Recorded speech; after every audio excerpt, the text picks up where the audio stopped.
Assalamualaikum warahmatullahi wabarakatuh. Nama saya Salsabila Azriani, NIM 10 pada 1008, Hukum Ekonomi Syariah kelas 3B. Di sini saya akan membahas tentang hukum pidana, mata kuliah hukum pidana dengan dosen pengampu Bapak Muhammad Aiman, SHMH, UIN Sultan Taha Saifuddin, Jambi. Hukum pidana merupakan bagian dari ranah hukum publik. Hukum pidana di Indonesia diatur secara umum dalam Kitab Undang-Undang Hukum Pidana (KUHP) yang merupakan peninggalan zaman penjajahan Belanda. KUHP merupakan lex generalis bagi pengaturan hukum pidana di Indonesia, di mana asas-asas umum termuat dan menjadi dasar bagi semua ketentuan pidana yang diatur di luar KUHP. Undang-Undang Dasar 1945 sebagai landasan konstitusional mengamanatkan asas setiap warga negara sama kedudukannya dalam hukum dan pemerintahan.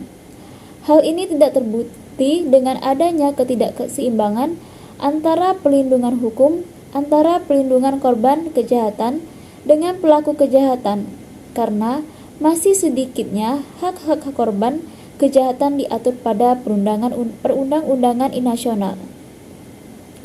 Fenomena pidana yang terjadi di muka bumi mungkin tidak akan pernah berakhir sejalan dengan adanya perkembangan yang terjadi dalam masyarakat. Masalah tindak pidana ini nampaknya akan terus berkembang dan tidak akan pernah surut, baik dilihat dari segi kualitas maupun kuantitasnya. Perkembangan ini menimbulkan keresahan bagi masyarakat dan pemerintah. Tindak pidana merupakan suatu bentuk perilaku penyimpang yang selalu ada dan melekat pada setiap bentuk masyarakat. Dalam arti bahwa tindak pidana akan selalu ada seperti penyakit dan kematian, yang selalu berulang seperti halnya dengan musim yang selalu berganti dari tahun ke tahun. Segala aktivitas manusia dalam segala aspek kehidupan, sosial, politik, dan ekonomi dapat menjadi sebab terjadinya kejahatan. Kejahatan akan selalu hadir dalam kehidupan ataupun lingkungan sekitar, sehingga diperlukan upaya untuk menanganinya. Dengan upaya penanggulangan kejahatan, diharapkan dapat menekan baik dari kualitas maupun kuantitasnya, hingga pada titik yang paling rendah sesuai dengan keadaannya. Upaya untuk menekankan kejahatan secara garis besar dapat dilalui dengan dua cara, yaitu upaya penal atau hukum pidana, dan non-penal di luar hukum pidana. Penanggulangan kejahatan melalui jalur penal lebih menitikberatkan pada sifat represif, yaitu merupakan tindakan yang diambil setelah kejahatan terjadi. Pada upaya non-penal menitikberatkan pada sifat preventif, yaitu menciptakan kebijaksanaan sebelum terjadinya tindak pidana. Pengertian hukum pidana. Adapun pengertian hukum pidana menurut beberapa pakar hukum, yaitu 1. Menurut Mujiyatno, hukum pidana adalah merupakan bagian dari keseluruhan hukum yang berlaku di suatu negara, yang mengadakan dasar-dasar dan aturan-aturan untuk A. Menentukan perbuatan-perbuatan mana yang tidak boleh dilakukan, yang dilarang, dengan disertai ancaman atau sanksi yang berupa pidana tertentu dari barang siapa yang melanggar tersebut. B. Menentukan kapan dan dalam hal-hal apa kepada mereka yang telah melanggar larangan-larangan itu dapat dikenakan atau dijatuhi pidana sebagaimana yang telah diancamkan. C. Menentukan dengan cara bagaimana pengenaan pidana itu dapat dilaksanakan apa ada orang yang disangka telah melanggar larangan tersebut. Yang kedua, menurut Sudarto memberikan batasan tentang pengertian hukum pidana sebagai aturan hukum yang mengikatkan kepada suatu perbuatan yang memenuhi syarat-syarat tertentu, suatu akibat berupa pidana. Dengan demikian, pada dasarnya, hukum pidana berpokok pada dua hal, yaitu perbuatan yang memenuhi syarat-syarat tertentu dan pidana. Lebih lanjut, Sudarto menjelaskan dengan perbuatan yang memenuhi syarat-syarat tertentu dimaksudkan perbuatan yang dilakukan oleh orang yang memungkinkan adanya pemberian pidana. Perbuatan semacam ini dapat disebut perbuatan yang dapat dipidana atau dapat disingkat sebagai perbuatan jahat. Selanjutnya, sejalan dengan pengertian hukum pidana, maka tidak terlepas dari KUHP yang memuat dua hal pokok, yaitu pertama, memuat pelukisan dari perbuatan-perbuatan orang yang diancam pidana. Artinya, KUHP memuat syarat-syarat yang harus dipenuhi yang memungkinkan pengadilan menjatuhkan pidana. Yang kedua, KUHP menetapkan dan mengumumkan reaksi apa saja yang akan diterima oleh orang yang melakukan perbuatan yang dilarang tersebut. Yang ketiga, menurut Simons, hukum pidana merupakan keseluruhan larangan atau perintah yang oleh negara diancam dengan nestapa, yaitu suatu pidana apabila tidak ditaati. Keseluruhan peraturan yang menetapkan syarat-syarat untuk menjatuhkan pidana, keseluruhan ketentuan yang akan memberikan dasar untuk menjatuhkan dan penetapan pidana. Yang keempat, menurut Van Hammel, hukum pidana merupakan keseluruhan dasar dan aturan yang dianut oleh negara dalam kewajibannya dalam menegakkan hukum, yakni dengan melarang apa yang bertentangan dengan hukum dan mengenakan suatu nestapa atau penderitaan kepada yang melanggar larangan tersebut. Yang kelima, menurut Lamaire, ia juga memberikan batasan atau pengertian hukum pidana, yakni sebagai norma-norma yang berisi keharusan-keharusan dan larangan-larangan yang oleh pembentuk undang-undang telah dikaitkan dengan suatu sanksi berupa hukuman, yaitu suatu penderitaan yang bersifat khusus. Keenam, menurut Metzger, hukum pidana adalah aturan hukum yang mengikatkan kepada suatu perbuatan tertentu yang memenuhi syarat-syarat tertentu suatu akibat yang berupa pidana. Ketujuh, menurut Wirjono Projodikoro, hukum pidana adalah peraturan hukum mengenai pidana. Pidana diartikan sebagai hal yang dipidanakan, yaitu oleh instansi yang berkuasa, dilimpahkan kepada seorang oknum sebagai hal yang tidak enak dirasakannya dan juga hal yang tidak sehari-hari dilimpahkan. Kedelapan, menurut Utrecht, hukum pidana merupakan hukum sanksi istimewa dan hanya mengambil alih hukum lain dan kepadanya diletakkan sanksi pidana. Kesembilan, menurut J.M. van Bamelen, hukum pidana terdiri atas tindak pidana yang disebut berturut-turut, peraturan umum yang dapat diterapkan terhadap perbuatan-perbuatan itu, dan dipidana yang diancamkan terhadap perbuatan-perbuatan itu. 10. Menurut Sianturi, hukum pidana adalah sebagian dari hukum positif yang berlaku di suatu negara dengan memperhatikan waktu, tempat, dan bagian penduduk, yang memuat dasar-dasar dan ketentuan-ketentuan mengenai tindakan larangan atau tindakan kekerasan dan kepada pelanggarnya diancam dengan pidana.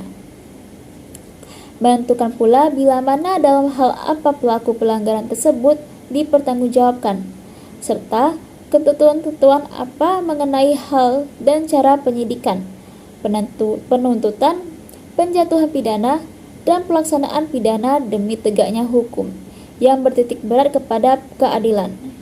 Perumusan hukum pidana mencakup juga hukum pidana adat yang bertujuan mengadakan keseimbangan di antara berbagai kepentingan atau keadilan.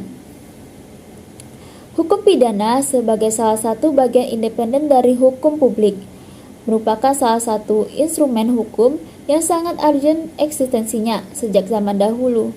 Hukum ini ditilik sangat penting eksistensinya dalam menjamin keamanan masyarakat dari ancaman tindak pidana, menjaga stabilitas negara, dan bahkan merupakan lembaga moral yang berperan merehabilitasi para pelaku pidana. Hukum ini terus berkembang sesuai dengan tuntutan hukum tindak pidana yang ada di setiap masanya. Fungsi hukum pidana. Fungsi hukum pidana secara umum adalah untuk mengatur kehidupan masyarakat agar dapat tercipta dan terpeliharanya ketertiban umum. Jika dijelaskan dengan sedikit lebih rinci, maka fungsi hukum yang perlu kita ketahui yaitu: pertama, untuk membuat jera pelaku kejahatan. Selain memberikan efek jera, hukum juga dapat membatasi gerak seseorang dalam melakukan berbagai aktivitas, sehingga hukum berperan penting dalam pencegahan terjadinya perilaku yang menyimpang. Dengan mematuhi serta menegakkan hukum secara baik, maka dapat menciptakan ketertiban dan keteraturan masyarakat. Yang kedua, untuk melindungi kepentingan bersama. Setiap manusia pada dasarnya membutuhkan perlindungan dari manusia lainnya. Sehingga fungsi berikutnya dari hukum pidana adalah untuk memberikan perlindungan terhadap kepentingan bersama. Adanya rasa terlindungi dan berkeadilan ini dapat tercapai apabila manusia menegakkan hukum dengan baik, dengan mematuhi, menegakkan, serta melaksanakan hukum yang berlaku. Maka, kepentingan bersama dapat realisasikan. Yang ketiga, untuk mencegah terjadinya konflik. Hukum diciptakan dalam rangka melindungi serta menjaga kepentingan bersama agar keadilan sosial dapat terwujud. Selain itu, hukum juga bertujuan untuk mengatur hubungan manusia agar tercipta ketertiban dan diharapkan mampu mencegah terjadinya gangguan kepentingan yang berpotensi menimbulkan konflik. Dalam buku Hukum dan Hukum Pidana Sudarto 1927 dijelaskan bahwa Sudarto membagi dua fungsi hukum pidana, yaitu fungsi umum dan khusus. Fungsi hukum pidana adalah untuk mengatur hidup, bermasyarakat, dan menyelenggarakan tata aturan dalam masyarakat. Sementara, fungsi khusus dari hukum pidana adalah untuk melindungi kepentingan hukum terhadap perbuatan yang hendak mengganggunya, dengan sanksi berupa pidana yang sifatnya memaksa dan mengikat. Kepentingan hukum di sini meliputi individu, kelompok, ataupun masyarakat, negara, dan sebagainya. Jenis-jenis hukum pidana. Hukum pidana terbagi dua jenis, yaitu hukum pidana umum dan hukum pidana khusus. Hukum pidana umum adalah hukum yang berlaku secara umum atau berlaku untuk semua orang. Contohnya, hukum pidana umum adalah KUHP. KUHP terdiri dari 3 buku. Buku pertama tentang ketentuan umum dari pasal 1 sampai pasal 103. Buku 2 tentang kejahatan dari pasal 104 sampai pasal 448. Dan buku ketiga tentang pelanggaran pasal 449 sampai pasal 569. Hukum pidana khusus. Hukum pidana yang dengan sengaja telah dibentuk untuk diberlakukan bagi orang-orang tertentu saja, misalnya bagi anggota angkatan bersenjata, ataupun merupakan hukum pidana yang mengatur tindak pidana tertentu saja, misalnya tindak pidana fiskal. Sudarto menyebutkan dalam hukum pidana khusus terdapat 3 klasifikasi atau pengelompokan hukum, yaitu undang-undang yang tidak dikodifikasikan atau tidak dikitabkan, misalnya seperti Undang-Undang Narkotika, Undang-Undang Pemberantasan Tindak Pidana Korupsi, Undang-Undang Lalu Lintas Jalan Raya, dan lain sebagainya. Yang kedua, peraturan-peraturan hukum administratif yang mengandung sanksi pidana, misalnya seperti Undang-Undang Pemburuan, Undang-Undang Lingkungan Hidup, Undang-Undang Konservasi Sumber Daya Hayati, dan lain-lain. 3. Undang-undang yang mengandung hukum pidana khusus dan mengatur tentang tindak pidana untuk golongan serta perbuatan tertentu, misalnya seperti KUHP militer, Undang-Undang Pajak, dan Undang-Undang Tindak Pidana Ekonomi, dan sebagainya. Berbicara mengenai jenis-jenis tindak pidana tidak terlepas dari ketentuan diatur dalam pasal 10 KUHP yang dapat dijatuhkan terhadap seseorang yang telah melakukan tindak pidana atau delik, yaitu pidana pokok dan pidana tambahan. Pidana pokok tersendiri sebagai berikut: 1. Pidana mati, 2. Pidana penjara, 3. Pidana kurungan, 4. Pidana denda, 5. Pidana tutupan. Sumber hukum pidana. Sumber hukum pidana dibedakan menjadi 2, yaitu sumber hukum pidana yang tertulis dan tidak tertulis. Sumber hukum tertulis, sumber hukum pidana tertulis adalah peraturan hukum pidana yang dikeluarkan oleh lembaga negara pembuat peraturan. Di Indonesia, sumber hukum tertulis yang paling utama adalah Kitab Undang-Undang Hukum Pidana (KUHP). Sumber hukum tertulis terbagi menjadi dua, yaitu sumber hukum tertulis dan terkodifikasi adalah KUHP yang terdiri dari 569 pasal. Buku pertama memuat tentang ketentuan-ketentuan umum, pasal 1 sampai 103. Buku 2 mengatur tentang tindak pidana kejahatan, pasal 104 sampai 488.